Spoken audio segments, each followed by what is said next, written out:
1955 yılında eski Yugoslavya, adı eski Yugoslavya olan, şimdi Kuzey Makedonya'nın Kumanova şehrinde doğdum. İşte 1958'de oradan önce Bursa'ya, daha sonra da İstanbul'a geldik. İstanbul'a geliş sebebimiz de işte rahmetli babamın kardeşleri hepsi bir araya toplanınca babamı da çağırıyorlar. Bursa'dan İstanbul'a geliyoruz. İstanbul'da Haseki semtine yerleştik. Karşımızda Haseki Camisi, yanımızda da Haseki Medresesi.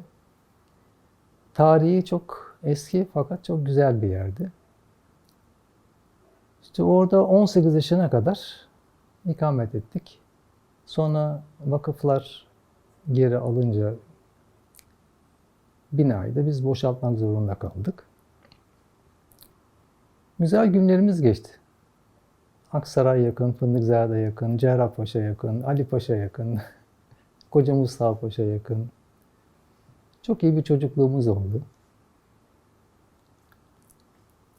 Babam bayağı bir dindar bir insandı. Zaten Yugoslavya'dan buraya geliş sebebimizin biri hem milliyetçilik hem dindarlık.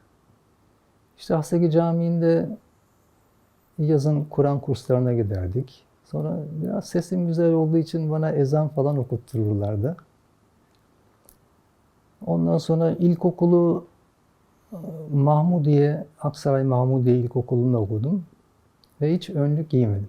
Çünkü orası bir deneme okuluydu. Hiç önlüksüz ilkokulu bitirdik. Ondan sonra öğretmenimin de tavsiyesiyle aileme bayağı bir baskı yaptı. Bunu okutun diye. Babam da İmam Hatip Okulu'na ikna oldu. Oradan Draman İmam Hatip Okulu'na kaydımı yaptırdım. Orada bayağı iyi gidiyordum bir sene kadar. Fakat işte bu futbola olan bir düşkünlüğüm vardı çok. Okul çıkışında futbol oynardık. Sabah erken gidip futbol oynardık. Cumartesi, pazar Davutpaşa sahası vardı. Oraya giderdim, bütün gün maç seyrederdim.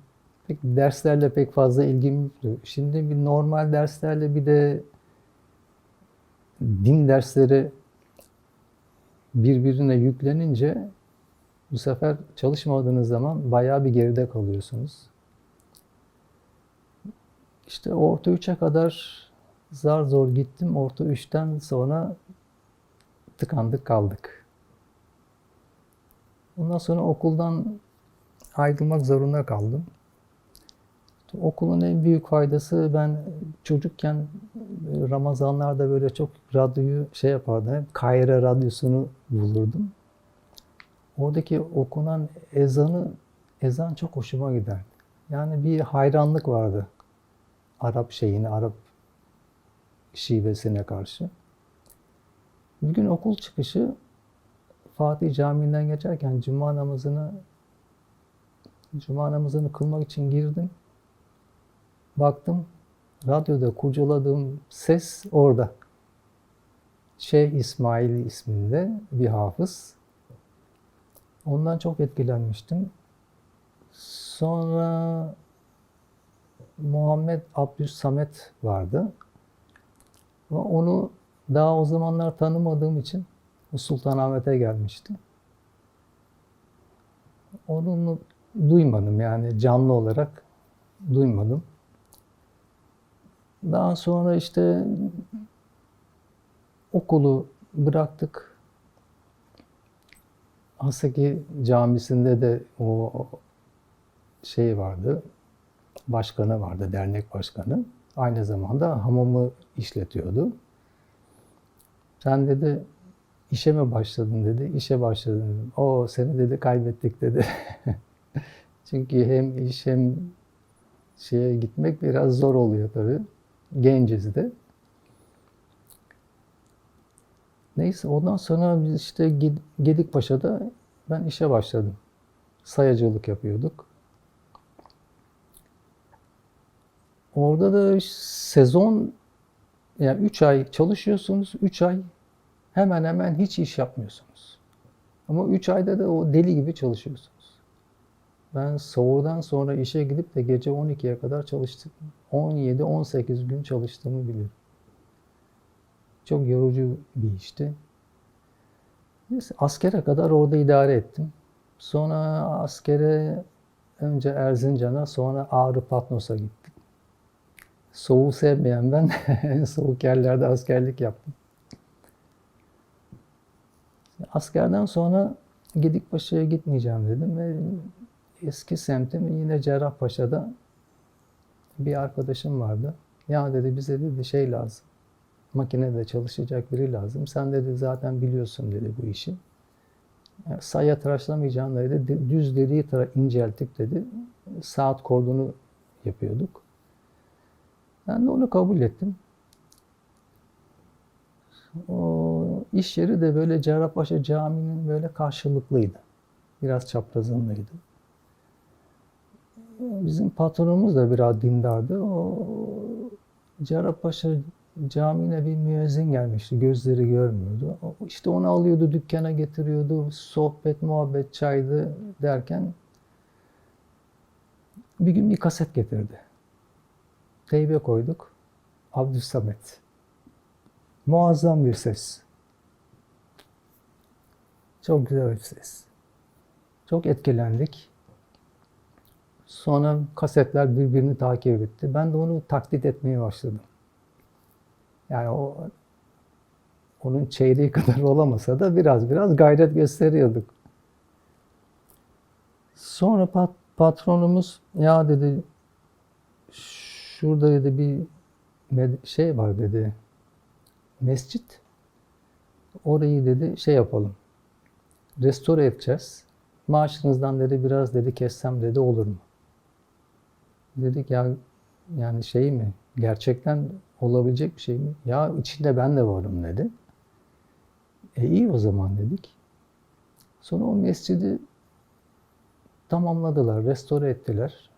Sonra dedi ki çok güzel dedi bir imam geliyor dedi. Bak dedi gel dedi o camiye dedi. Dinle. Ya önce bir yok falan. Gel dedi bir dinle dedi. Şey çıkmazsın dedi. Zararlı çıkmazsın. Çok güzel şeyler anlatıyor falan. Sonra oraya gittik. İşte yani Diyanet'ten görevli değil, gönüllü olarak yapıyor. Mahmut Kaya ile orada tanıştık.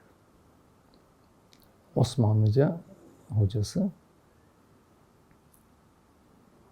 Değişik vaazlar anlatıyordu gerçekten. Yani şimdiye kadar duymadığınız şeyleri, insanın hiç gurur taşımaması gerektiğini, mütevazi olması gerektiğini, hatta o günler bir de böyle terör zamanı öyle şeyler anlatıyordu ki mesela iş adamı ya diyordu bir kapıyı mı açamıyorsun? Alt tarafı bir arabadan ineceksin. Şoförü niye bekliyorsun? Bırak kendi kapını kendin aç. Yolda yürürken dikkat et topuklarına hızlı vurma derdi mesela. Ondan sonra biri bir şey hakkında bir şey söylediği zaman ulu orta bir şey söyleme. Söyleyeceksen eğer bir kenarıya çek. Öyle söylerlerdi. Bir gün sonra o şeye çok düşkündü. Arnavut böreğine. Benim de Arnavut olduğumu biliyordu. İşte orada fare müezzinlik falan da yapıyordum arada. Bir ezan okuyordum falan. Dedi Ayrullah dedi sen dedi börek yaptırabilir misin dedi. İftarda yiyelim dedi burada camide. Dedim olur hocam yaptırırım. Biz Yedikule'ye taşınmıştık ama amcamlar Cerrahpaşa'daydı. Amcamın kızına ben yaptırdım börek. Ondan sonra işte iftarı orada açtık falan. O kimilerinin hoşuna gitti çok. O yarın da ben yapayım, öbür gün de ben yapayım derken bu geleneksel hale gelmeye başladı. Ondan sonra etraftan tabii duyulunca şu camide iftar veriliyor. Artık kapasiteyi açmaya başladı. Zaten mescit 80-90-100 kişilik diyelim hani balkonuyla birlikte. Bahçesi de çok fazla da büyük değildi. Artık 200'e aşkın insan gelmeye başlayınca dediler bırakalım artık. Çünkü şey olmuyor. Yani karşılayamıyorsun. Hizmeti karşılamıyorsun. Başka bir şey değil de. O günlerde işte öyle geçti. Sonra başka değerli bir hocamız daha vardı. Mehmet Savaş. O Diyanet'te görevliydi. Onun Diyanet'teki görevi de Ramazan hocalarını mesela Yüksek İslam Enstitüsü'nde okuyan öğrenciler Almanya'ya, Kanada'ya, Amerika'ya Ramazan hocası diye gidiyorlar. Onları sınavdan geçirirdi. Onun o görevi oydu. Fakat çok fıkıh hocasıydı o da. İşte bir gün şeyde mesela kolonya ya da bu dezenfektan, alkol içeren şeyler abdesti bozar mı bozmaz mı diye bir soru soruyor öğrencilere. Tabii kimisi bozar diyor, kimisi bozmaz diyor. Her iki tarafta geçemiyor şeyden. Çünkü ameller niyete göredir diye bir şey var, bir ayet var. O şekilde cevaplayan sınavı geçiyor. Çünkü alkol bozmaz diye hani bozmaz diyen pek emin olamıyor. Bozar diyen de yine soruyu geçmiş olamıyor. Çünkü ameller niyete göre. Eğer zaten bozuluyor diyorsanız o kendiliğinden bozulmuş oluyor. Şimdi böyle çok ince soru. Çünkü gittiğiniz yerde o kadar şey soruyorlar ki sizin aklınıza bile gelmeyen şaşırıp kalıyorsunuz. Yani çok bilgili olmanız gerekiyor. İşte ondan sonra artık yavaş yavaş evlenme çağımız geldi. Sonra bizim patronun bir akrabası vardı. Böyle böyle bak bir kız var. Onu istersen bir gör. Benim bir arkadaşım söz kesilecekti. İstersen dediler onu bir gör, dikkat et. Eğer beğenirsen gideriz isteriz. Neyse arkadaşıma söz kesildi. Gittik. Baktım. İyi dedim, beğendim ben dedim. Yani bir aile kızı. Şimdi eskiden öyleydi. Böyle iki aileyi de tanıyan aracı olurdu. Yani ezbere iş olmazdı. Hem erkeği hem kızı çok iyi tanıyan araya girerdi ve o işi bitirirdi. Ondan sonra iş tabii ciddi şey oldu. Ben istemeye gittik. Sonra babası dedi yok dedi olmaz çünkü dedi abisi var. Önce dedi abisinin evlenmesi lazım. Bekle 1, 2, 3 sene oldu. Bayağı zaman geçti aradan. Artık ben yavaş yavaş soğumaya başladım. Sonra abisini sözleyeceklerdi. Bir kısmet çıktı. Babası demiş ki tamam demiş şeye de demiş söyleyin demiş gelip istesinler. Bu sefer de ben vazgeçtim. Ondan sonra benim arkadaşımın sözlüsü de Münir'in arkadaşı. Aynı apartmanda oturuyorlar. Kadın geldi 1 saatten fazla yalvar yakar söz alana kadar gitmedi. En sonunda tamam dedim. Tamam dedi. Ondan sonra büyüklerimize haber verdik. İşte istemeye gittiler. Yani yarı görücü usulü gibi. Gördük de görmedik gibi. Eskiden evliliklerin genelde çoğu böyle oluyordu. Yani arkadaş olup da sonradan evlenenler çok nadir. Neyse kısmet oldu. İşte 1985 senesinde evlendik. Nikahımız oldu. Ondan sonra işte 2 tane çocuğumuz oldu. Onları büyüttük, yetiştirdik. Çok şükür buraya kadar geldik. Her muhacirlik zor. Yani varlığınız da olsa yine zor. Çünkü maneviyatınızı arkada bırakıyorsunuz. Çok zor. Ama işte tek şansımız da Türkiye'ye gelmemiz. Çünkü din olarak, millet olarak yakınız. Kopmadık yani. Eşimin teyzesi mesela Kosova'da. Şimdi bazen buraya gelir de pazara falan çıkarız. Türkçesi güzel de yine ne kadar olsa biraz anlaşılıyor. Teyze nerelisin? Eski Türkiye'liyim der. Yani eski Osmanlıyım anlamında. Osmanlı'nın izleri hala var. İnşallah da bitmez. İşte bilmiyorum yani oradan buraya gelmekle iyi mi ettik? Orada mı kalmalıydık? Belki de orada kalmalıydık. Osmanlı'yı daha iyi yaşatabilmek için. Ama işte eskiden Tito'nun zamanında bir heyet gidiyor. Tito heyeti kabul ediyor. Arada bir tane sözcü var. Diyorlar ki biz Türkiye'ye gitmek istiyoruz. Neden diyorlar? Neden diyor Tito? Ya işte başkanım sebebi yok falan. Yok muhakkak bir sebebi vardır diyor. Biraz sıkıştırınca. Ya başkanım biz sizden memnunuz da siz öldükten sonra Yugoslavya'nın hali ne olacak acaba diye söylüyorlar. İşte biraz düşünüyor. Ondan sonra diyor ki tamam diyor serbestsiniz. İstediğiniz yere gidebilirsiniz. Yani ileriyi görmüşler. O çıkan savaşlar, ölen insanlar. Çok üzücü. Bazen de diyorum iyi ki buraya gelmişiz. Annem çok sessiz, sakin bir insandı. Babam da aksine çok sinirliydi. Çok iyiydi ama çok sinirliydi. Yani herkesin bir yaratılışı. O zaman tabii şeyden buraya gelince bayağı bir yokluk çekmişiz. Oradaki satılan şeyler, işte paralar falan bitiyor, iş yok, güç yok. Annem çalışmaya giriyor bir zeytin atölyesine, zeytin paketleme. Orada bir 6 sene çalışıyor. Abim biri ilkokulu 3'ten ayrıldı, işe girdi. Diğer ortanca abim de 5'e kadar, yani ilkokulu bitirdi, o da işe girdi. İkisi de soğuk demircilik yapıyordu. İşte onlar işe girince babam da tek tük işlere gidiyordu öyle. Annem işten ayrıldı. Sonra tamamen evine bakıyordu işte. Ben de ona yardım ediyordum. Ben en ufak olduğum için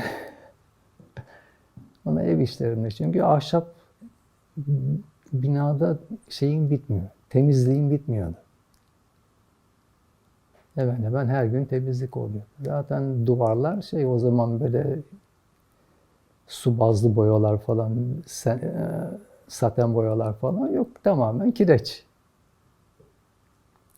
Sandıkları, bu limon sandıklarını böyle dikine çevirirdik. 3 tane bir tane tahta koyardık. Üzerine de bir minder, şilte. Al sana minder oldu. Orada otur, yat, kalk. Yani bu koltuklar şeyler hep sonradan. Radyo böyle çocukların erişemeyeceği yerde. Çok lüks. Çünkü açardık. Sandalyenin üzerine çıkıp babam nerede aç derdi radyoyu açardık. Bir haberleri dinlerdik. Ondan sonra çocukta en büyük eğlencemiz Orhan Boran ve Yuki. Bir de Zeki Müren çıkardı. Ozay Gönlüm. O Denizli şivesiyle konuşması. Bir de olurdu. Liseler arası cuma akşamları oldu. Yarışma olurdu. Radyoda. O yarışmaları izlerdik. Bu Kabataş Lisesi, Vefa Lisesi, Pertev Nihal, İstanbul Lisesi. Bunlar genellikle daha böyle öne çıkan liselerdi. Hasaki'deki ilk evimiz işte 3 katlı. Ahşap bir bina. Yanında medrese, Haseki Medresesi. Karşısında da Haseki Camisi. Cuma günleri cuma pazarı kurulurdu. Böyle bayağı etrafı geniş. Çünkü tarihi yerler olduğu için özüne pek dokunulmamış. Yani etrafında yoktu. Yani İstanbul'un diyebilirim böyle en geniş caddelerinden o Cuma Pazarı'nın kurulduğu yer. Aşağı Fındıkzade'ye inen yol. Apartmanlar da yüksek apartmanlar oradan başlardı. Yani bir 200-250 metre etrafı hep şeylik böyle boşluk sadece yol. O dokuyu koruyabilmişler orada. Orası çok iyiydi. Çok eski bir semt. Biraz ilerisi Ali Paşa. Ali Paşa da çok tarihi yerdir. Davutpaşa Ortaokulu vardı. Ali Paşa Camisi vardı. Oralar iyi. Pek fazla şey olmadı. Pek fazla dokunulmadı oralara. Daha bir tarihi yerler. Yani şehrin içinde kalmasına rağmen yine de durumu fena değil. İyi. Fatih'te çocukluğumuz valla pek fazla bir yere de ayrılamazdık. Fazla uzaklaşamazdık. En fazla işte Ali Paşa'ya ekmek fırında ekmek almaya giderdim. Hep böyle şeyin etrafı mahallede belli arkadaşlarımız vardı. Da öyle bir şey ki siz farkında olmadan aileler kiminle arkadaşlık ettiğini gözlemlerlerdi. Sonra aileler tanışırdı. Yani biz vesile olurduk. Çok samimi olduğumuz kişilerle. Sonra aileler tanışırdı. Öyle öyle çok sıkı komşuluklar vardı. Yani o arkadaşlıklar, o şeyler unutulmaz. Ama şimdi imkanı yok. İsteseniz de geri dönmez. Düşünsenize bir ağacın altında bir akasya ağacımız vardı. Bir arsanın yanında hemen. Yani 15-20 kişi toplanırdı. Abimler falan, arkadaşları. Gece 11-12'lere kadar sohbetler. Şimdi böyle bir ortama imkanı yok, olamazsınız. Hatta babam hadi işe gidecek o çocuk gelsin kapıyı kapatacağım derdi, tehdit ederdi öyle. Ancak eve alırdık. Yani cumartesi günleri pek karışmazlardı artık. 12-1 gece fark etmiyordu da. Ama hafta içi tabii işe gidecek düşünüyordu. Hadi çağır derdi çabuk. Tamam tamam geleceğim demesi yine 11-12'yi buluyordu. Çünkü o arkadaşlık, o sohbet tatlı geliyordu. Uykudan daha tatlı geliyordu. Misket, seksek, ip atlamaca, saklambaç. O tür oyunlar. Bir de ondan sonra bezlerden yuvarlakça şey yapıp da iple bağladığımız toplarla top oynardık. Böyle hakiki topu görmek çok zor.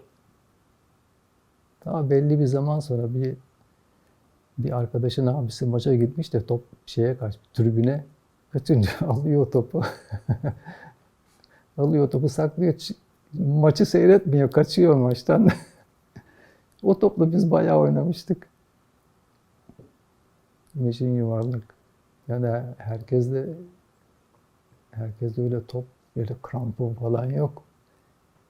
Gıcır ayakkabılarımızı parçalardık. Bir de dayak yerdik üstüne.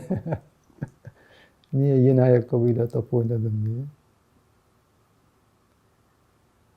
Şimdi halı sahalar var ama arsalar yok. İlkokulum, ben bir sene erken yazıldım. Birinci sınıfta ilk senesi kaldım. Sonra tekrardan birden başlayınca öğretmenim de değişti. O öğretmenimi çok sevdim. Mela Saraçoğlu. Eğer ölmüşse Allah rahmet eylesin. Çok sevdim onu. Evimize de yakındı. Yayan gidip geliyordum.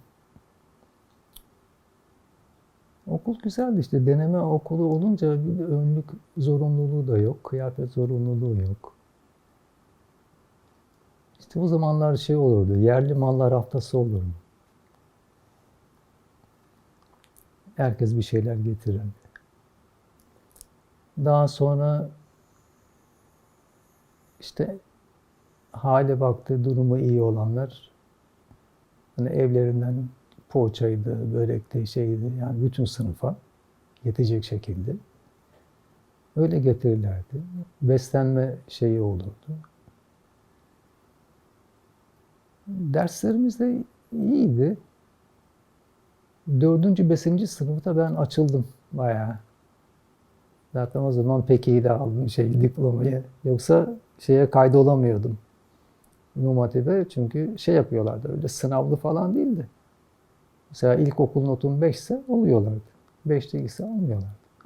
Başarıya göre. Onda da bir gün matematik dersinden zayıf almıştım. İşte sömestr tatiline girdim 15 gün. Ben orada bir hırslandım. Babam da beni şeye gönderdi. Orada ileride bir bakkalımız vardı. Bizim taraflı.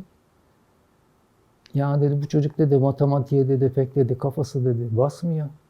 Hani burada dursa da işte para alışverişi bilmem ne falan gramlar. Şey olur mu? Olur olur sen dedi gönder bana dedi yardımcı olur dedi. Oradan işte para üstü yok kaç para verdi kaç para aldı. Bu 100 gram bu yarım kilo 1 kilo derken İşte 15 gün sonra tekrardan okullar açılınca gittim. İlk sınavda öğretmen şaşırdı. Oğlum ne oldu sana dedi. Dedim öğretmenim böyle böyle. Ay dedi çok iyi yapmışsın dedi. Aferin sana. İşte başarı olunca daha bir hevesleniyorsun sonra. Sonra bütün derslere de sirayet etti. 4 ile 5. sınıfları pek iyi ile bitirdim. Sonra işte ortaokula İmam Hatip'e geçiş yaptık. Cerrahpaşa, Haseki, işte Ali Paşa, Koca Mustafa Paşa. Koca Mustafa Paşa en merkez yerdi. Orada artık kışlık sinemalar, yazlık sinemalar, Luna Parklar hep orada olurdu. Hala da Koca Mustafa Paşa öyledir. En kalabalık yer İstanbul'un hemen hemen. Cerrahpaşa, Allah ne diyeyim ya, Cerrahpaşa çok çok güzel yani. İnsanları, o komşulukları, hala da bazı şeyler devam ediyor. Ya insan Cerrahpaşa'nın fırınını bile özlüyorum. Bazen böyle otobüste geçerken görüyorum. Böyle bir kafamdan bir anılar geçiyor. Pastane vardı, Parlar Pastanesi diye. Buna mesela Ramazan'da falan özel nohutlu ekmek çıkarırlardı. Bir izdiham, bir kavga. Ramazan bir de iftara doğru herkesin kafasına vuruyor. Kan şekeri düşer insanların bir sinir hali. O da hemen hemen her gün bir kavga olurdu. Aman ben alamadım, ben alamadım diye. Bir de arkadaşlık önemli olan o. Arkadaşlık çok iyiydi. Yani arkadaş çevremiz çok iyiydi. Bizi kontrol eden şeyler vardı. Mahallenin kabadayıları. Mesela çok gürültü yaptık, abartılı bir şey yaptık, hareketler falan hemen müdahale ederlerdi. Mesela akşam vakti diyelim ki 9'dan sonra 10'dan sonra bir tanıdığı bir kız geçtiği zaman gel bakayım buraya sen nereye gidiyorsun? Eve gidiyorum. Nereden geliyorsun? İşte amcamlardan geliyorum. Sorarım ben yarın bakalım annene babana doğru mu söylüyorsun? Öyle bir kontrol mekanizması vardı. Ama kendileri öyle miydi? Değildi ama. Bilmiyorum nasihatleri ne kadar geçerli oluyordu artık. Ama biraz işe yarıyordu yani. Çünkü böyle delikanlı zamanında ne yaptığını bazen kestiremiyorsun. Ok yaydan çıkmasın diye müdahale ettikleri oluyordu. Haseki işte dediğim gibi böyle tarihi dokusunu koruyan bir yerdi. Yani çocukluğum Haseki'de geçti. Pek fazla uzaklaşamıyorduk o bölgelerden. İşte okula gidip geliyorduk. Tabii çocukluk arkadaşları da oluyordu. Bir de amcamlarla beraber olmanın, amca çocuklarıyla beraber olmanın bir rahatlığı vardı. Hepimiz bir arada büyüdük. Bir arada oynuyorduk. Bir arada geziyorduk. Sinemaya gidiyorduk. Ayşeciğin filmlerinde hep beraber ağlıyorduk. Yani güzel, çocukluğumuz güzel geçti esasında. Şimdiye bakınca şimdi düşünüyorsun, ya hiçbir şey de yokmuş diyorsun. İnternet yok, telefon yok, televizyon yok. Bir tek radyo, lüks, bir de sinema. Yani haftada bir gün sinemaya gittiğin zaman çok şanslıydım. Gayet güzel eğleniyorduk mesela. Bir arada düşünsenize bir sinemaya gidiyorsunuz. En az 10-15 kişi bir grup halinde bir sırayı işgal ediyorsunuz. Yani herkes öyleydi. Yazlık sinemalar hınca hınç doluydu mesela. Onun zevki bir başkaydı yani. Şimdi o zevki ancak belki maçlara giderseniz yaşayabilirsiniz. Yani yok artık. O sinema keyfi diye bir şey kalmadı. Yedikule ilk evimiz o surlara yakındı. Şimdi 100 metre mesafede surların içindeydi. Orada da komşuluğumuz çok iyiydi. Ama ben işe gidip geldiğim için pek fazla Yedikule'de kalmadım. Çünkü abim yeni evlenmişti. Annem babam bir arada oturuyorduk. Ev de fazla büyük değildi. Amcamın oğlu askere gidince ben dedim gideyim kalayım onların başlarında. 2 tane kız, bir de yengem vardı. Yani askerden gelene kadar ben bayağı bir kaldım. Yine işte işim de yakın oraya. Bir de Cerrahpaşa'yı ben daha bir çok sevdim. Yani Yedikule'yi pek fazla ısınamadığım için. Önce öyle geçti. Sonra diğer abim de evlendi. Büyük abim ayrıldı. Başka bir eve taşındı. O da aynı Yedikule'de. Bir üst sokağa.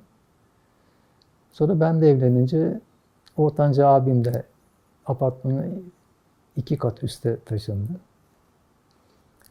İşte birkaç sene orada kaldık. Sonra nasip oldu. Başka bir ev aldık. Daha caddeye yakın, ana caddeye yakın. Şimdi oturduğumuz ev bodrum katıydı. Şimdi ondan sonra 3. kata geçtik. Biraz para biriktirdik, fark verdik, aldık. Orada da bayağı bir 30 senemiz geçmiş. İnsan evlenince yıllar çok çabuk geçiyor demek ki. Çoluk çocuk derken bir bakmışsınız 30 yıl geçmiş, 37 sene geçmiş evlilik hayatı. Yedikule Cadde'ye yakın mahalleden ilk zamanlar çok iyiydi. Ben işe gidip geldiğim için biraz fazla bazen cumartesi, kendi işimiz olduğu için cumartesi pazar da gidiyordum. Komşularımız falan hepsi iyilerdi çok şükür. Sonra bir komşumuz bir ev aldı ve evi de kiraya verdi. Şimdi üstteki komşumuz da ayrıldı. Alttaki komşumuz da ayrıldı. Baktım gidenin yeri dolmuyor. Biraz komşular arası tatsızlık da olunca dedik artık burada daha fazla durmayalım. İşte evi satılığa çıkardık. Ondan sonra Beylikdüzü'ne geçtik. Yani ev alma komşu al dedikleri çok doğruymuş. Cerrahpaşa'da nüfus yerli ağırlık tabii de yani şey de var, bizim taraflı olan, yani bizim taraflı dediğimiz yani Makedonya'dan göçen Üsküplüler çok vardı mesela. Üsküp zaten Makedonya'nın en büyük şehri. Bunun için oradan gelenlerin daha çok olması daha normal. Ama yani hiç öyle şeylik yok. Yok sen Makedonya'dan gelmişsin, yok ben yerliyim falan öyle bir hissetmedik hiç yani. Öyle bir arkadaşlık bağları vardı. Mahalledeki düğün merasimleri şeyde yani Cerrahpaşa'da falan öyle pek mahalle şeyi değil de ya evlerde olurdu. Ya bahçesi falan bazı evler, bahçeli evler böyle nişan falan oluyordu da genelde tabii düğün salonu. Ama mesela benim Bursa'da akrabalarım var. Hem baba tarafından hem anne tarafından. Orası öyle bir şey ki şimdi 300 metrelik bir yol düşünün. Bütün sırayla olduğu gibi onlar eski gelme olduğu için devlet bunlara toprak da vermiş işletmek için. Bunlar zamanla ev yapmışlar. Arka tarafı bahçe olarak kullanmışlar. Şimdi ufak bir duvar ayırıyor. Bir kapısı var mesela. Bahçeden bahçeye oradan da geçebiliyorsun. Şimdi onlarda düğün olduğu zaman şimdi yasak gerçi de eskiden yolu kapatırlarmış. Bir de şeye çok düşkünler. O folklor tarzı oyunları çok düşkünler. Bizim taraflılar işte payduşkaydı, çaçaydı, horondu. O oyunlara çok düşkünler. 3-4 yaşında çocukları şeyin sonunda, halayın sonunda görürsünüz. Yani aynı şey gibi böyle yani Güneydoğu'da çok şeydir ya da Karadeniz bölgesinde oyunlara çok meraklıdır. Bir de hareketli oyunları vardır. Aynı öyle, orası da öyle. Ama tabii İstanbul ne kadar olsa yine büyük şehir, bazı şeyleri kaybediyorsunuz. Daha ufak yerlerde daha çok yaşıyor o tür şeyler. Sünnet merasimleri daha güzel oluyordu. Çünkü tek aile, sülale aynı olduğu için pek fazla bir karışan eden şey olmadığı zaman daha bir rahat oluyor. İstediğini yapıyorsun. Adetlerin herkesin zaten aynı. 3 aşağı 5 yukarı. Yani diğer düğünlerle karşılaştırdığınızda mesela diyelim ki aynı yöreden biriyle evlenmediniz. Şimdi o diyecek ki şu şöyle oluyor, sen bu böyle oluyor. Hadi bu sefer haliyle bir kırgınlık oluyor ama sünnet düğünleri öyle değil. Kendi insanlarınız olduğu için istediğiniz gibi yapıyorsunuz. Bazen evde de olurdu. Mevlüt muhakkak okutulurdu.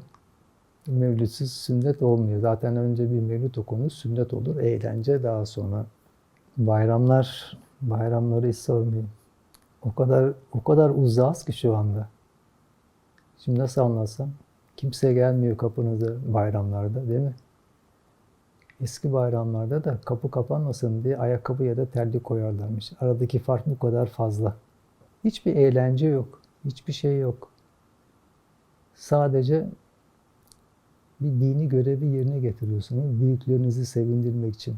Yani ufaklar büyüklere gidiyor. Bayramın mesela 3. günü, Kurban Bayramı'nın da 4. günü büyükler çıkar bu sefer. Ama ilk 2 gün büyükler evde bekliyor mesela. Daha küçükler ziyarete gidiyor. Çocukların şeyine de gelince tabii o zamanlarki durumlar ne bileyim daha mı şeydi. Bayağı bir bayram harçlığı topluyorduk. Ondan sonra ilk işimiz o İstanbul sinemasının kışlığı yazlığı oluyor. İlk işimiz sinemaya gitmek. Ondan sonra yanında da mesela kışa denk gelirse o yazlık sinemanın yerine Luna Park kuruluyordu. Luna Park'ta da eğlence. O bayramların tadı da şuradan geliyor. Şimdi artık her şey var. İnsanın ulaşamayacağı hiçbir şey yok ve tat vermiyor size. Fakat yokluktan bir şeyi elde ettiğiniz zaman yani düşünün 15 gün, 20 gün sinemaya gitmemişsiniz, televizyon yok, hiçbir dizi seyretmemişsiniz ve siz filme gidiyorsunuz. O filmi böyle nefessiz izliyorsunuz. Ya onun tadı daha bir başka. Hani bu şeye benziyor. İftarı açarken ilk lokmaya benziyor. Bilmem anlatabiliyor muyum? Mahallede de işte herkes ziyaretlerine gider, büyüklerin. Böyle daha çok akşama doğru toplanırlardı. Ya bir kahvede ya da bir arsanın olduğu yerde. Herkesin çıktığı bir yer vardı mesela. Orada herkes toplanırdı. Bayramlaşma olurdu. Bayram namazına bir şanslıydı. Hemen karşımızda cami vardı. Oraya gidiyorduk. Ondan sonra işte oradan çıkışta biraz yolu uzatıyorduk. Eve geliyorduk tekrar. İşte mezarlık eğer şey varsa cenaze bir şey mezarlığa giderdik. Yoksa eve gelirdik. İşte bizde de bir gelenek var. Şimdi o gelenek de kalktı biraz. Sabah bayram yemeği. Yani kahvaltı olayı yoktu. Direkt bayram yemeği. Şimdi artık bilmiyorum, şimdi eskiden mideler mi daha sağlammış, insanlar mı daha sağlammış, kahvaltı yerine yemek yiyebiliyorlardı. Şimdi yok, şimdi yine biz biraz bir kahvaltı yapıyoruz, sonra yemeğe öğleden sonra ancak. Yani şöyle düşünüyorum, yemeği bile böyle o kadar hızlı yerlermiş ki, ama biri gelecek şey olacak diye. O yapılan şeyler, ev baklavaları. Hayranlıkla ufakken böyle çok böyle yer sofrası, işte yufka açarlardı. Ondan sonra anneannem vardı rahmetli. Anneannelerden bu tasta ne var derdim. Kül suyu var derdi. Ne işe yarıyor o kül suyu? O da hamuru biraz sertleştiriyormuş. Daha böyle çıtır hale getiriyormuş pişirdikten sonra. Eskiden kuzineler falan vardı. İşte o odun odun yakıyorduk. Onun küllerini kürekle çıkarırdık, bir tasa koyardık, üstüne su. Ondan sonra 1-2 saat bekletirlerdi. O kül iyice dibe çöksün ve de o mineralleri alsın diye herhalde. Ondan sonra o yufkanın üzerine serperlerdi böyle. Çok hayranlıkla izlerdim o oklavaları. Karşılıklı 2 kişi. Bir de öyle ya 80-90 yufka. Araya 2-3 kat ceviz, 2 kat herhalde 80 yufka olduğunu 2 kat ceviz koyarlardı. Bir de tabii kuzinede odun ateşinde pişen daha bir başka oluyor. Hem daha güzel pişiyor, hem daha bir kıtır, daha lezzetli. Şimdi fırınlarda o şeyi bulamıyoruz. O lezzet yok. Bilmiyorum, onlarda mı kabahat, bizim tadımızda mı kabahat? Gençliğimizde işte bir mahalle takımı vardı. Bir İzzet abimiz vardı bizim. O eskiden de top oynamış o. O çevresi geniş olduğu için böyle Anadolu Hisarı, Beykoz, o tür yerlerde hep yapardı. Maç bağlardı. Hafta sonu giderdik hep. En büyük şeyimiz maç. Cumartesi günü olursa bir sinemaya giderdik. Ya da hiç alakası yok. Canımız sıkılırdı. Gece 12 olmuş saat. Hadi nereye gidiyoruz? Doğu işkembecisi vardı Aksaray'da. İşkembe içmeye giderdik. Öyle geçiyordu işte vakit. Sinema salonları, işte bu İstanbul sineması vardı. Daha sonra Bulvar sineması eskidir Aksaray'da. Yine Aksaray'da Kristal sineması sonradan açıldı. Ve ilk renkli filmi orada izlemiştim. Daha yeni, çok güzel bir sinemaydı. Yani gittikçe modernleşti işte. Sonra Yıldız Sineması diye bir sinema daha açıldı. Yani hep öyle etrafımızdaki sinemalara giderdik.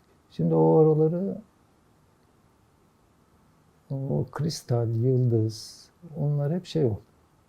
Bulvar sineması da yok, o da kapandı. Nilgün sineması vardı Fındıkzade'de. Aile sinemasıydı orası. Küçüktü ama böyle de şeyler gelirdi daha çok, yani böyle aile grup halinde. Onun için aile sineması diyorduk biz ona. Çoğu düğün salonu oldu. Kapandı yani artık. Sinema diye bir şey kalmadı.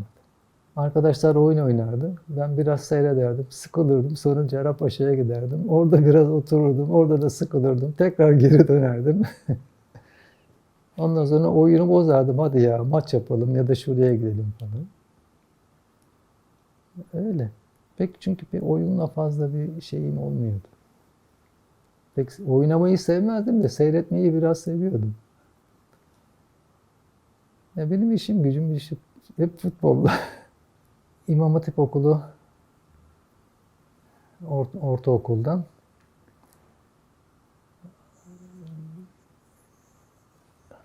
Arkadaşlar çoğu böyle yatılı olarak Anadolu'dan gelen öğrenciler vardı. Yani böyle İstanbul içi olup da yatılı olmayan daha bir azınlıktaydık biz. Onların bir avantajı vardı. Lise liseye giden çünkü ortaokulla lise aynı binada olduğu için onlar dersin dışında tekrardan ders görüyorlardı. Liseli öğrencilerden. Bizim öyle bir şansımız yoktu. Biraz da haylazdık. Şimdi okulun iki bahçesi vardı. Bir altta bir de yukarıda bir cami vardı. Caminin bitişiğinde bir bahçesi daha vardı. İşte orada bazen sınıflar arası maç olurdu. Biz ya maç seyrederdik ya da üst taraf boşsa üst tarafta oynardık. Bir de okulun güreş takımı vardı. O zaman 48 kiloda bir Hızır Sarı vardı, dünya şampiyonu olan. Sonradan duyduğumuza göre o Almanya'ya gitti. Dünya şampiyonu olduktan sonra. Yani çevre olarak okulun çevresi çok geniş bir alanda olduğu için yürüyerek de gidip gelirdim. İşte o Fındıkzade'den aşağıya inerdim. Sonra yukarıya çıkardım Akdeniz Caddesi'nden. Derken Fatih'e çıkardık. Oradan Draman'a doğru yürürdüm. Bir yarım saat bir yürüyüş olurdu sabah sabah. Güzel bir eski yer. Draman daha böyle daha nostaljik, daha eski yerler. Bu Fatih tarafı daha bir modern binalar, yüksek binalar şeyler. Fatih Camii'ni geçtikten sonra biraz yüksek binalar var. Ama sonra Fatih'ten ayrılıp da Draman'a geçtiğimde daha böyle eski tip evler, cumbalı evler, dar bir yoldan geçerdik. Oraları daha bir güzeldi. Gedikpaşa'daki işimde böyle yolun üstüydü. Çünkü müşteri çekmek için o yaptığımız işler genelde düz ayak olan yerlerde oluyordu.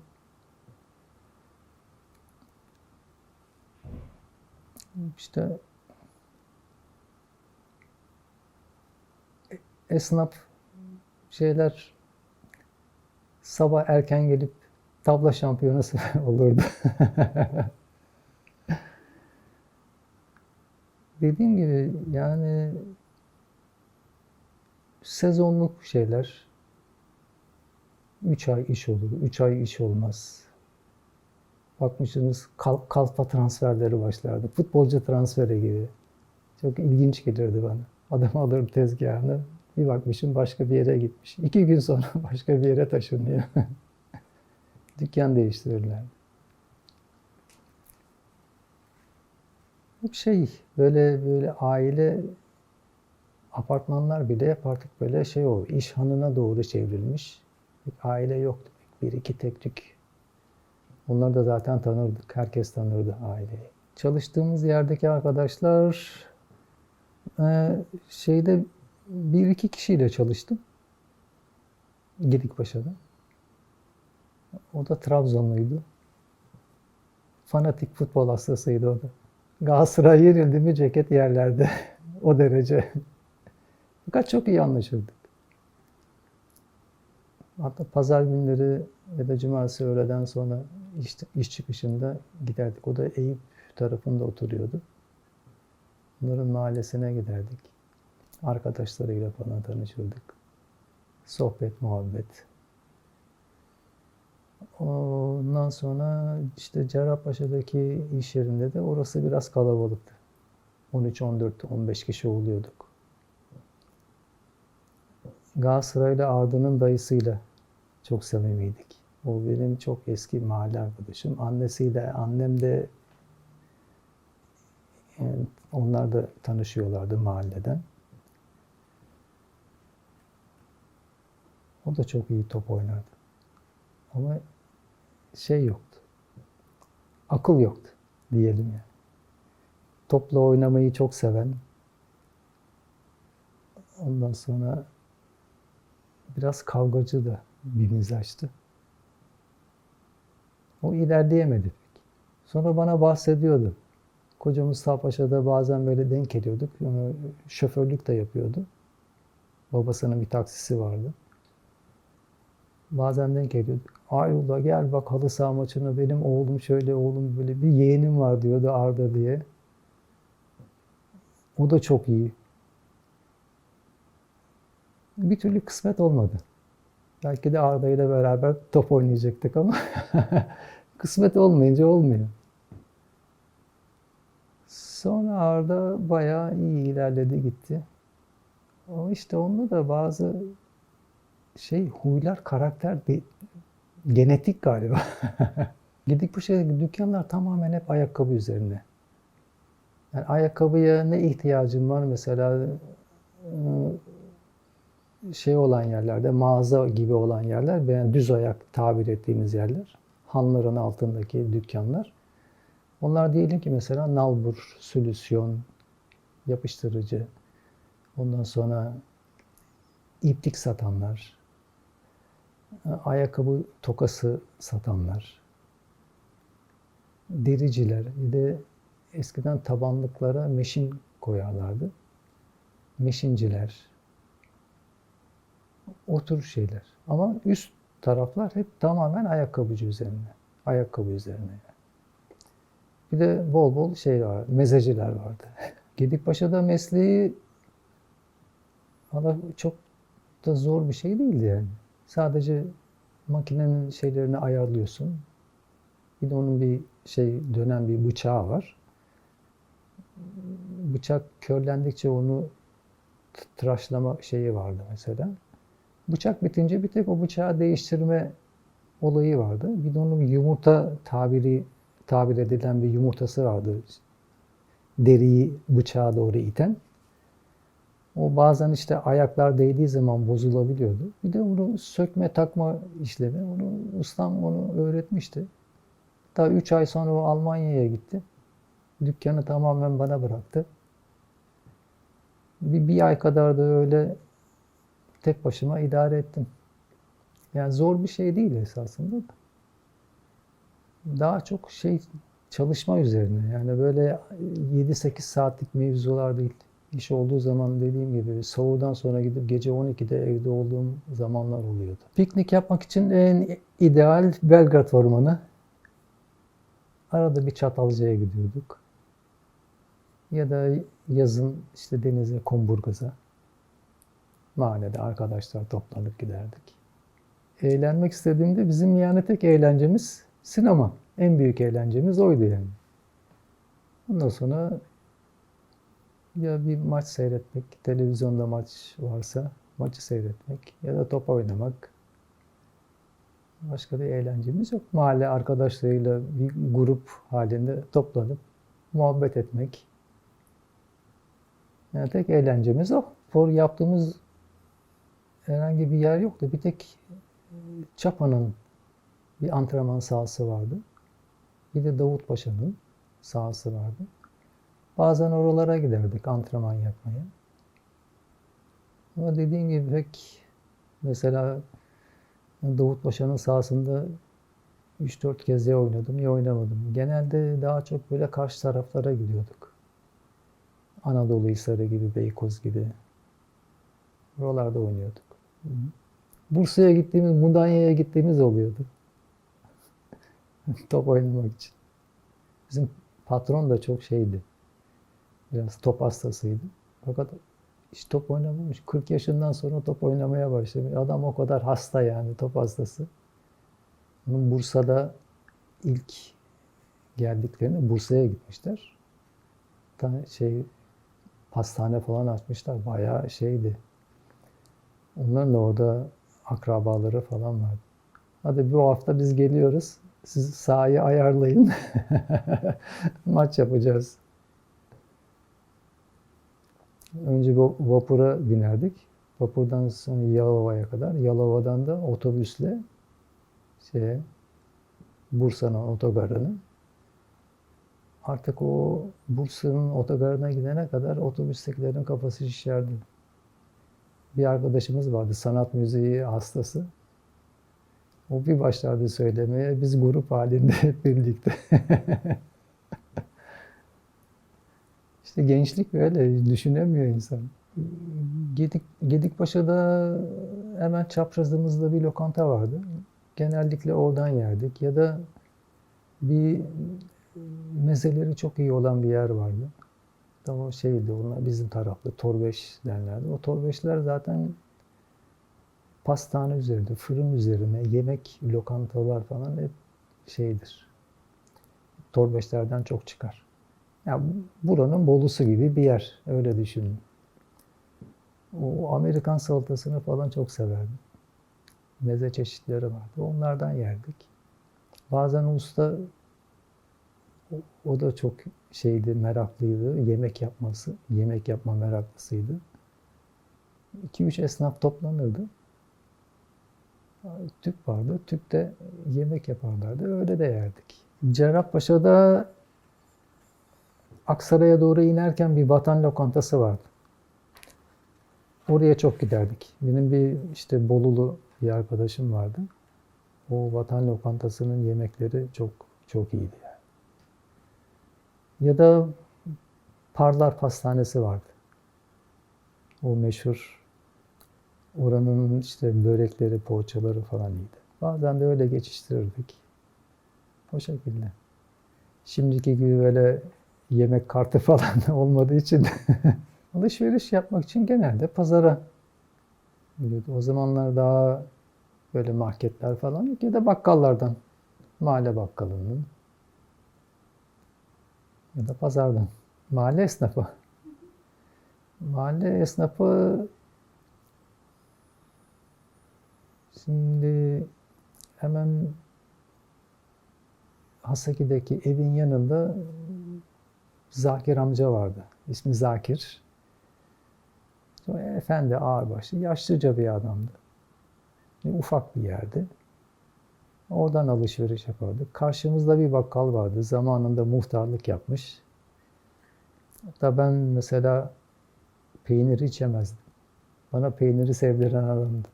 Sana özel olarak keçi sütünden yapılmış peynir getireceğim derdi. Getiriyordu da hakikaten. Ondan sonra bunu annene götür. Ekmeğin üzerine yağlasın. Ya yumuşak çünkü. Ekmeğin üzerine yağlasın, öyle ye. Peynir olduğunu anlayamayacaksın derdi. Öyle öyle peyniri sevdirdi bana, peyniri yerdik. Ama bir ilerimizde hem bakkal hem böyle manav gibi daha böyle büyük, daha lüks bir yer daha vardı. O zamanlar buzdolabı yok. Mesela gazozlar, şeyler, buz kalıpları gelirdi. Buz kalıplarının içine koyarlardı şeyleri. Kolaları ya da gazozları. Bir tek gazozu da orası satardı. Daha büyük yer olduğu için. Bir de biraz şeydi, o bayağı bir ünlüydü. Çevresi falan genişti. Onlar da çok eski gelme. O Yıldırım Gürses'in, rahmetlinin akrabalarıydı. Yıldırım Gürses çok gelirdi oraya. Mercedes de gelirdi. Hayda, biz çocuğuz tabii. Arabayı gördük mü koşardık peşinden. Şeylerden at arabaları geçerdi. En büyük zevkimizle şey yapardık, öyle arkaya doğru takılırdık. Ondan sonra adam dururdu. Şimdi tehlikeli tabii. Hadi çocuklar binin bakalım derdi. Binerdik. Ali Paşa'ya kadar onun bir yeri vardı. Ali Paşa'ya kadar giderdik. O demir tekerleğin çıkardığı ses tabii kaldırım taşları, kaldırımlar, kaldırım taşı gibi. O Arnavut taşları ses yapardı çok tabii. Tıkır tıkır tıkır tıkır tıkır. O hoşumuza gider çok. Bir arada sallanırdık öyle. Tabii sokak satıcıları mesela adam geçerdi, balık satardı. Öğleden sonra domates, biber satardı. En sonunda artık ezik domates diye şey satardı. Yani o kadar dürüstlük vardı ki. Düşünün yani ezik domates. Yani milletin şeyin durumuna göre, insanların durumuna göre insanlar çıkar alırdı. Köylü diye bir poğaçacımız vardı. Onu dört gözle beklerdik. Tam öyle ikindi vakti gibi böyle 4-5 civarı gelirdi. Bir gün geldi. Poğaçaları bitirmiş adam. Biz bir üzüldük ki adam dedi söz yarın dedi size getireceğim dedi. İlk buradan geçeceğim. Saat 3'te de burada olun. Öyle. Pazar kurulurdu. Cuma pazarı. Mesela kışın un satan biri vardı hemen pazarın girişinde. Adam bize bırakırdı çuvalları. Islanmasın diye. Kapının yanına şey yapardı. Bir de bir anahtarın birini veriyorduk şeye. Çuval bittikçe açıyordu kapıyı. Unun birini alıyordu. Öyle satışı yapıyordu. Şeyi çok güzeldi unları. Mesela unu biz devamlı ondan alırdık hep. O börekler böyle kuzineye attı mı fırına. Biz şporet deriz. Arnavutça'da şporet deriz. Yani böyle kabarırdı o. Soğurda falan hep börek yerler. Ondan sonra anneme derdim, anne börek piştiği zaman beni uyandır. Bıçağın ucuyla o kabaran böreği böyle delerdim, içinden buhar çıkardı. En büyük zevkim oydu. Sonra pazarın içinde yine bir şey vardı. Balıkçı vardı. Balık hem balık satardı hem de pazarcılara öğlenden sonra şeyi vardı, aleti. Yağ kızartırdı, balık kızartma, ekmek arası balık satardı. Sonra söyle 5 gibi oldu mu saat böyle yazın bilhassa çocuklar derdi. Hadi annelerinize söyleyin size ekmek ayarlasın. Hadi yarım ekmeği annem şey yapardı. Gelirdik. Doldururdu balığı ekmeğin içine. Balık ekmek yerdik öyle. Perşembe günleri, cuma günü, pazar günü, perşembe akşamı şey gelirdi, Diyarbakır karpuzları gelirdi. Bir kamyon. Adamın bir tezgahı vardı tam böyle köşenin başında. Ondan sonra adam alıyor karpuzları atıyor mesela kamyondan. Aşağıdaki de karpuzları tutuyor, tezgaha atıyor. Tutuyor, tezgaha atıyor. Biz de aman biri düşsün, kırılsın. Karpuz yiyelim diye beklerdik başında. Sonra şeyin tekniğini öğrendim. Dikkat ettim, bakın nasıl dedim, düşürmüyor dedim. Ya karpuz çünkü attığın zaman bir ağırlık veriyor. Elini böyle karşılıyor. Avucunu da hissettiği anda böyle elini çeviriyor. Tezgaha yuvarlıyordu karpuzları. Ben bisikletçi vardı bir Yaşar abi. O da öyle. Yemek olduğu zaman hadi çocuklar yemeğe, tabii biz utanıyorduk. Yemek yemeye falan. Çocuklar yemek oldu mu koşun, dayak oldu mu kaçın derdi. Samatya'da Yedikule'ye doğru giderken böyle meyhane türü şeyler vardı yol üstünde. Ondan sonra bir şey çıktı. Efes'in bir reklamı çıktı. O reklamdan millet nasıl etkilendiyse bütün o meyhaneler, mezeciler olduğu gibi birhane oldu. Bir 3-4 sene sürdü öyle. Ondan sonra yine eski haline döndü, özüne döndü yani. Orada en iyi şey işte Halil Haydar, onun karşısındaki meşhur Develi kebapçı. Tabii Develi'nin o lahmacunu, çiğ köftesi, içli köftesi çok iyiydi, süperdi. Her cumartesi oraya aboneydik. Yedikule'deki ilk şeyde, ilk oturduğumuz yerde bir üst komşumuz vardı. Onlar Bigalı, Nesibe abla, Şükrü abi, Sıtkı abi. Onlar da ayakkabı piyasasındaydılar. Hatta Sıtkı abi şey yapardı, çok geç vakitlere kadar çalışmazdı. Bir paket biriyi atardı omuzuna. Gelirdi evde kesimini yapardı. O rakıyı da evde içerdi. Bir gün bana dedi ki, Hayrullah sen benim dedi hiç dedi sallandığımı gördün mü dedi. Yok dedim Sıtkı abi. Ben dedi sallanmam dedi. Bak dedi şu çeyrek var ya bu kadar fazla da değil. Ne fazla ne az. Dedim Sıtkı abi herkes öyle değil. Bir adam benim gözümün önünde bir şişe şarabı bir dikişte içti adam. Dedim Allah Allah. Bir tane daha ver dedi ondan sonra. Şeyi bekleyemedi. Ekmek arası bir şey yaptırıyordum. Adam onu bekleyemedi. Sabahın körü 7.30'da. İşte öyleleri de var. Şişede durduğu gibi durmayan da var. Gedikpaşa'da da çok kavgaları da meşhurdu. Hep alkol yüzünden. Bayram Yedikule'de pek oradaki camiye gitmedim ama genelde Cerrahpaşa Camisi, Haseki Camisi bir de işte o sonradan mescitten şey olan Canbaziye Camii vardı.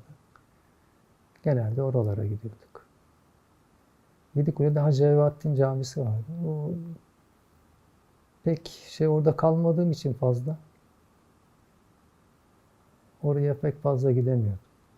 Cerrahpaşa'nın işte müezziniyle biz tanışmıştık. Hocasıyla pek o kadar şey değildi. İki tane müezzini vardı. Biri Zeki Hoca, bir de Mustafa Hoca. Mustafa Hoca'nın işte Sakarya'dan tayini çıkıp oraya gelmişti ama gözleri görmüyordu. Çok zayıf yani %1 oranında bir görme şeyi vardı. Bizim patron da işte biraz şeydir, meraklıdır. Onu alıp dükkana getirdi. Sonra işte o kasetler derken diyor, Mustafa Hoca'nın sesi çok şeydi, çok gürdü. Tabii bir ara işte ATV'de Ramazan'da falan çıkıyordu, ilahiler falan söylüyordu. Ama sonradan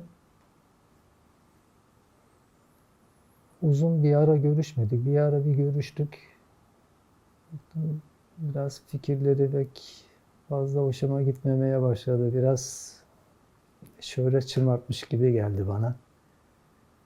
Onunla da koptuk öylece.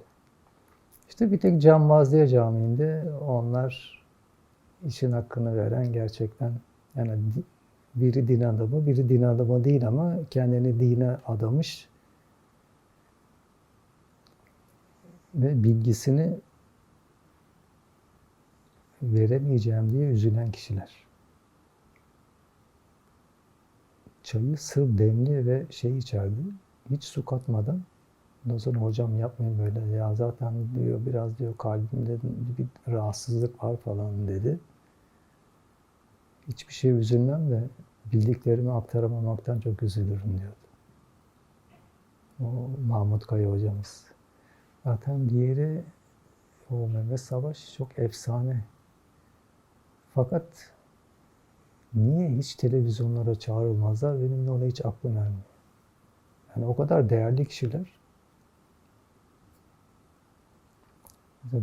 Bir vaazında mesela Hazreti Ömer'in Müslüman oluşunu anlatıyordu. Şimdi hepimizin bildiği işte yola çıkıyor Peygamber Efendimiz sallallahu aleyhi ve sellem'i öldürmek için. İçeri girecek. Kapıda 2 tane koruma var. Kılıcını ver diyorlar. O da vermek istemiyor. Peygamber Efendimiz de sesleniyor bırakın gelsin diye. İçeri giriyor. Peygamber Efendimiz ayağa kalkıyor. Şurasından tutuyor. Hala Müslüman olmayacak mısın diye. Şimdi oraya kadarını biliyoruz. Ondan sonrasını Hazreti Ömer anlatıyor. Hazreti Ömer'in ağzıyla anlatıyor. Ben diyor peygamberin bu kadar kuvvetli olduğunu bilmiyordum. Ayaklarımın yerden kesildiğini hissettim diyor. Onun için mesela bu bilgiyi ben hiç bilmiyordum. İlk defa duymuştum. Daha önce de anlattığım mesela o kolonya ya da dezenfektan abdesti bozar mı mevzusu. Böyle çok değişik şeyler. Yani hiç duymadığın şeyler daha çok hoşuna gidiyor. 29 Mayıs'ta İstanbul'un fethini anlatmış. Tam da Cuma'ya denk gelmişti. Yani İstanbul'a hiç o gözle bakmamıştım. Sabah diyor, sabaha karşı İstanbul'a diyor nur yağar. Onun için yani yaşadığımız şehrin kıymetini bilmemiz lazım. Hiçbir yerde göremezsiniz dedi. Hiçbir İslam ülkesinde böyle bir şehir göremezsiniz. Çünkü onun fethi bile müjdelenmiş. O derece önemli bir yerde yaşıyoruz. Ulaşım için genellikle otobüs. Çünkü Cerrahpaşa'da çalışırken yürüyerek gidip gelirdim. Gedikpaşa'da çalışırken otobüsle gidip geliyordum. Şimdi Beylikdüzü'ne taşındık. Burada da metrobüsü kullanıyoruz genelde. Toplu taşıma daha çok. Aksaray'daki minibüsler şu anda hala da Muratpaşa Camisi'nin arkasından ilerisinde tek tük hatlar var yine. O zamanlar tabii şeyler içeriye kadar giriyordu. Beyazıt'a kadar, evin önüne kadar giden minibüsler oluyordu. Sonradan trafik çok olunca bu Topkapı içinden şeyleri yasaklandı. Girişleri yasaklandı. Artık Topkapı dışında ya da dediğim gibi o Muratpaşa Camii'nin biraz ilerisinden yukarıdan kalkan minibüsler var. Direkt Edirne Kapı'ya doğru giden. Bir de Koca Mustafa Paşa'da bir sarı minibüs dedikleri bir olay var. Bir tek onlar çalışıyor. Başka da yok. Ama minibüsü pek fazla kullanmazdım. Tek işte abimler çalıştığı zaman onlar Cevizlibağ Davutpaşa tarafında. Yazın bazen ben de giderdim öyle okul tatil olduğu zaman. Fındıkzade'den tek bir minibüs geçerdi. Oraya bindin. Ondan sonra bir saat sonra bir minibüs daha geçerdi. Onu kaçırmamak için böyle acele inerdik aşağıya. O minibüse binerdik. Orada zaten tıklım. Yani bir ayağın yere basıyorsa şanslısın. Şimdi tabii ilk zamanlar o üst geçit falan yoktu. Orta bir göbek vardı. Araçlar oradan dönerdi. Ya yukarıya doğru inerdi ya da Vatan Caddesi'ne doğru dönerlerdi. Ya da Beyazıt'a çıkarlardı. Sonra bu geçit yapılırken biz bayağı bir zorluk çektik. Hatta mesela Beyazıt'tan binerdik. Bazen keşke yürüyerek gitseydik dediğimiz olurdu. Trafik kilit olurdu çünkü. Neyse o bittikten sonra bayağı bir rahatladı. Güzel oldu. Sonra ilk baktık yeraltı çarşısı açılmış, mağazalar şeyler. İndik önce bir gezmeye giderdik, bakardık. Sonra yavaş yavaş işte oradan alışveriş, kıyafetti bilmem neydi. Zaten genelde kıyafet üzerine. Aksaray geçidinin hemen yanında vardı, Çukurpazar. Orası çok eskidir. Orada da gıda üzerine daha çok. Bir kat iniyorsunuz, ondan sonra bir kat daha iniyorsunuz. Genelde böyle tavuk ürünleri satan tek tük kasaplar ya da şarküteri üzerine dükkanlar vardı orada. Oradan çok alışveriş yaptım. Bir ara böyle olurdu, o Ecevit'in döneminde yağ kıtlığı olurdu. Sana yağ bulamazdık. Bir gün yine gittim o peynir aldığım yere. şeyden bakıyorum şimdi hangi peynir alayım derken baktım adam tezgahın altından bir şey çıkardı. Hemen sardı, verdi adama. Dedim yanlış mı gördü dedim. Yağ verdi galiba. Ondan sonra neyse onun çıkmasını bekledim. Girdim içeriye. Dedim bana 1 kilo peynir vereceğim mi dedim. Ya dedim az önce dedim yağ gördüm galiba dedim. Abi 1 kilo peynirle 1 kilo zeytin alana dedi yarım kilo dedi yağ veriyoruz dedi. Sen dedi bilmiyor musun dedi. Yo dedim bilmiyorum dedim. Sen dedi o zaman dedi şey yap söyle dedi. Tanıdığın komşular falan olursa. Dedim söylerim getiririm ben dedim. Yani o zaman yağ yoktu ama tereyağla besleniyorduk. Abimin arkadaşları vardı. Hep böyle Trabzon'dan var. Hakiki Trabzon tereyağı geliyordu. Yani gittim mahalleye dedim böyle böyle. O millet dünden razı. Grup halinde götürüyordum dükkana. 1 kilo peynir, 1 kilo zeytin alana yarım kilo yağ. Sanki bedava kampanya gibi. Yani öyle çok sıkıntılar da çektik bazı şeylerde. Ambargo zamanı. Pertemniyel camisini dışarıdan mesela gördüğüm zaman hani muhteşem bir cami diyorsun. Süslemeleri falan çok harika. Sonra bir gün bir cenaze şeyi vardı. İçeriye girdik. Dedim bu kadar ufak mıymış burası? Gözüme yani dışarıdan böyle çok büyükmüş gibi görünüyor. İçine girince Allah Allah dedim ya çok da fazla büyük değilmiş dedim. Ama dışı muazzam tabii. O galiba Asekli Hürrem Sultan mı yaptırmış orayı? Pertemniyel işte benim çocuğum da orada okudu.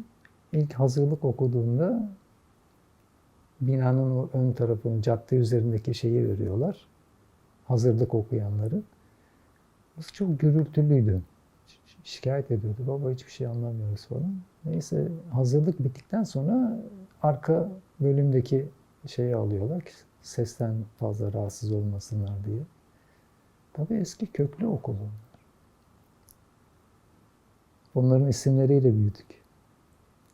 Dediğim gibi o radyodaki yarışmalarda Pertemniyel, Vefa Lisesi, Kabataş bunlar çok meşhurdu. Ben olduğumda yani oralara indiğimde zaten Vatan Millet caddeleri vardı.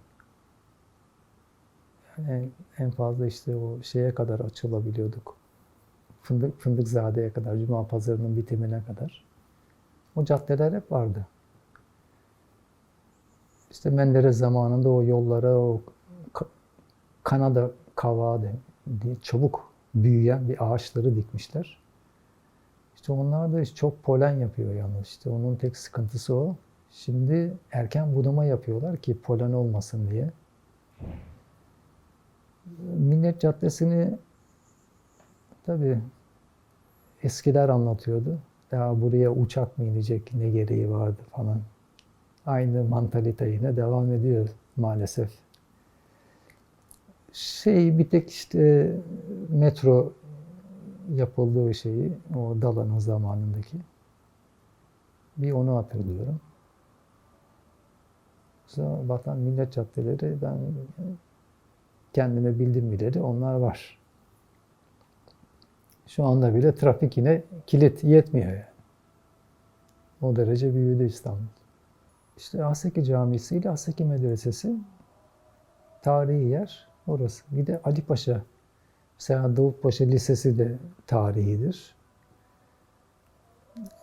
Ali Paşa'nın özüne hiç dokunulmamış. 2 katlı, 3 katlı eski binalar.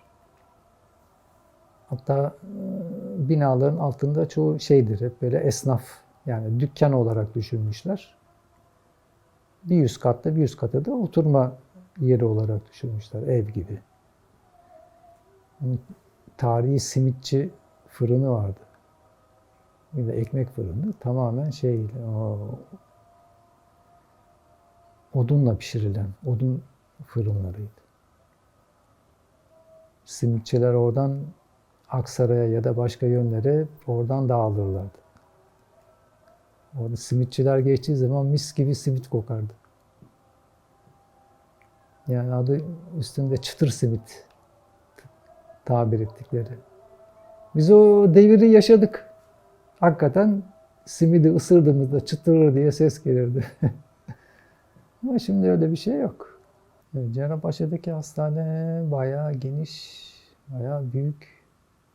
Ee, Çok iyi tıp adamlarının yetiştiği bir yer. Hatta Cüneyt Arkın da orada okumuştur. Biz ufakken Cüneyt Arkın'ı çok görürdük. Aseki'nin oraya gelirdi. Böyle öğlen şeylerinde. Çocuklar ben nerede artist olacağım nerede. Daha artist falan değildi yani. Cerrahpaşa Hastanesi'nde pek şeyimiz olmadı. Yani böyle muayene, yatış herhangi bir şey. Genelde sigorta hastanesine gidiyorduk. Bir de o doktorların o adli tıpın arkasında bir top sahası yapmışlardı kendilerini. Yani böyle minyatür bir saha. Arada bir doktorlarla işte oynardık orada. O şekil. Ramazan Efendi Koca Mustafa Paşa'mız. Oraya da hiç şeye girmedim içine. Sümbül Efendi'ye gittim. Şeyden o Koca Mustafa Paşa Camisi'nden işte bir otobüslerden ancak geçerken görüyoruz. Ama Sümbül Efendi daha bir şey. Bize daha bir yakın geliyor. Yürüme yolunun üzerinde olduğu için da bazen onun içinden geçip de arka yollardan eve gitmişliğimiz de oluyor. Evet, Sümbül Efendi Camisi sanki daha bir ulvi mi duruyor desem, daha bir meşhur mu desem. Oradaki atmosfer de sanki daha bir başka, daha bir talep fazla. Mesela Suriye'den göç edenler Yedikule'ye gelen bir tanıdıklar şeyler vardı. Sonra baktım adama nereye gidiyorsun dedim. Sümbül Efendi, Sümbül Efendi. Tabi Arapça bilmiyorum, o da Türkçe bilmiyor fazla. Mesela Sümbül Efendi Camisi'nin imamına gidiyormuş, samimi olmuşlar. Orada bir sosyal yardımlaşma daha çok gibi geliyor bana. Mahalleler arasındaki değişim, ya bir ilk değişim zaruretten oldu. Mecburen ayrıldık. Yoksa yani Haseki, Cerrahpaşa benim çocukluğumun, gençliğimin büyüdüğüm yerler olduğu için yani benim için oraların şeyi çok farklı. Yani hatıraları daha farklı. Yedikule'deki yerde de mecburen artık çocuklar da olunca evlendikten sonra daha iyi bir yere geçelim diye işte mücadele verdik. Oradan da taşındık. Daha geniş bir yere. Oradan ayrılmamızın tek sebebi komşularla olan ilişkiler. Yani komşular bir taşınınca sanki biz orada bir yalnız kaldık gibi oldu. O yüzden oradan da taşınmak zorunda kaldık. Oralarda pek fazla bir değişiklik yok. Neyse o. Yani esnafı bildim bileli. Kuru yemişçisi aynı, şarküteri aynı, lokantası aynı. Pek fazla şey değişmiyor. Ana cadde üzerindeki dükkanlar, eczaneler hep aynı. Manavı ya da mesela A101'i, BİM'i. Bunlar pek ben hiç değiştiğini görmedim gelene kadar. Bir tek ara sokaklarda dükkanlar iş yapamıyor. Mesela bizim A, B blok bina böyle bayağı büyük bir binaydı. Köşeyi de dükkan yapmış adam. Ne yaptılarsa imkanı yok olmadı. İş yapamadı yani. Çünkü millet genelde yani insanlar daha çok böyle Koca Mustafa Paşa'ya gidiyorlar. Çünkü orada daha bir aradığın her şeyi bulabildiğin için aman şunu da alayım, bunu da alayım. Eve geliyorsun, burnunun dibinde dükkan var ama senin işine yarayan başka bir yerden almış oluyorsun onu. Düşünüyorum da şimdi bir at arabasının geçtiği yer. En fazla 5-10 dakikada bir Chevrolet, eskiden Amerikan arabaları vardı. Bir Chevrolet'in geçtiği bir yer. Ve hiçbir şeye takılmıyorsun, hiçbir engele takılmıyorsun. Çünkü gidişli dönüşlü yolu isteyen kullanıyor. Fakat fazla bir araç bir şey olmadığı için yani bir trafik sorunun bir şeyin yok. Şimdi bakıyorum, bazen böyle başımın döndüğü oluyor. Sanki böyle insanlar üstüme geliyor gibi oluyor. Haddinden fazla kalabalık. Bilhassa bu Suriçi. Muazzam bir kalabalık var.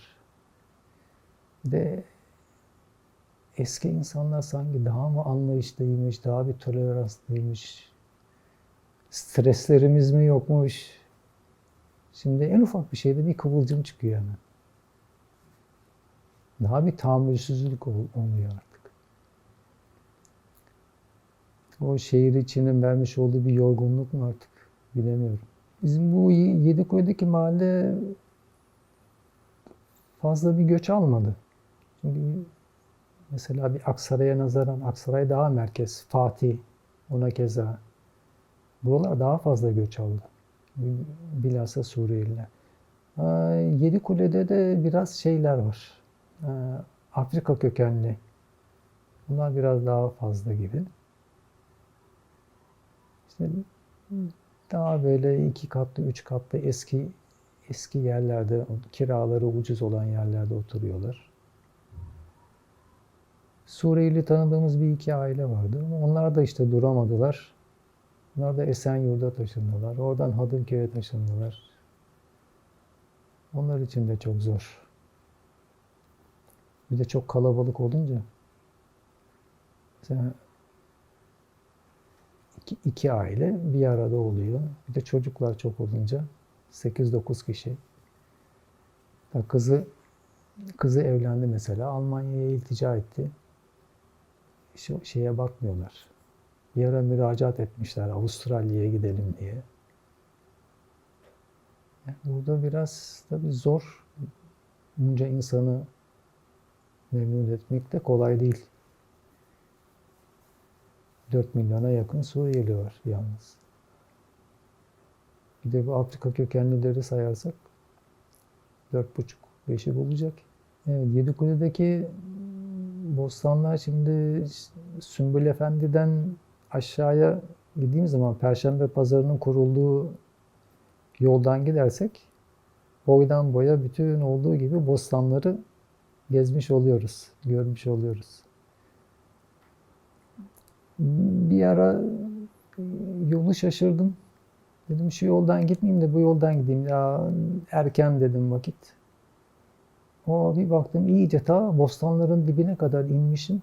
O bostancılıkla o bostanları çalıştıran kişiler böyle de tek katlı gecekondu tipi evlerde yaşıyorlar. Dedim ben nereye geldim? Köpekler falan. Hadi oradan geriye döndüm, çıktım tekrardan gerisin geri. İşte eskiden meşhurdu mesela Yedikule, Langa. Langa bostanları da çok meşhurdu. Hatta benim o derimont boyadığım dükkanın karşısında belediyenin şeyleri vardı. Bu çiçek yetiştirmek için köklendirirlerdi. Sonra ekerlerdi şeyleri. Yollara falan ekerlerdi. Marulu meşhurdur Yedikule'nin, salatalığı, Langa'nın. Hala daha var ama biraz sanki azalma var gibi. Pek müsaade etmiyorlar galiba artık. Biraz bakımsız da oldu bayağı bu sur dipleri.